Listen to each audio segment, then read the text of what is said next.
గురుగారు, మరి షిరిడి సాయినాథుడిని ఆరాధన సంవిధానంలో పాటించవలసినటువంటి సంప్రదాయాలు, ఆచారాలేంటి?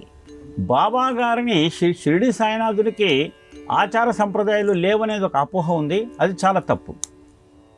బాబా గారి యొక్క పూజా విధానంలో ఆచార సంప్రదాయాలు పూర్తిగా ఉన్నాయి. ఎందుకంటే మనకి హేమాద్రి పంత్ గారు షిరిడి సాయినాథుడి యొక్క బాబా జీవిత పుస్తకం రాశారు. హేమాద్రి పంత్ గారు మనందరికీ తెలుసు.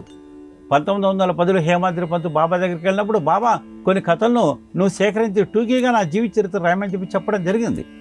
అప్పుడు హేమాద్రి పంత్ గారు బాబా జీవిత చరిత్ర పుస్తకం రాసే ముందు ఆయన మొట్టమొదట విఘ్నేశ్వరుని ప్రార్థించాడు, సరస్వతీదేవిని ప్రార్థించాడు, బ్రహ్మ విష్ణు మహేశ్వరుని ప్రార్థించాడు, తన యొక్క గోత్ర మహర్షి అయిన భారద్వాజ మహర్షిని ప్రార్థించాడు, తర్వాత తాత ముత్తాతలైన సదాశివుని ప్రార్థించాడు.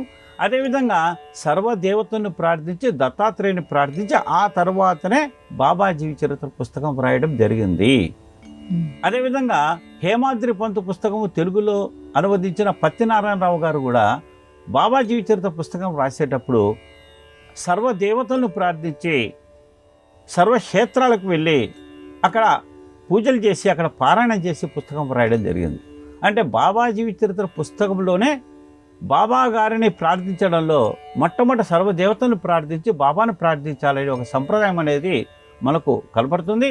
అదేవిధంగా మనకు ఈ యొక్క శ్యామ కాకాజీ వైద్య కథలో కూడా ఆ యొక్క కథలో కూడా మనకు మన పూర్వీకులను, మన ఇంటి దైవాన్ని, మన గృహ దైవాన్ని పూజించాలని బాబా చెప్పడం జరిగింది.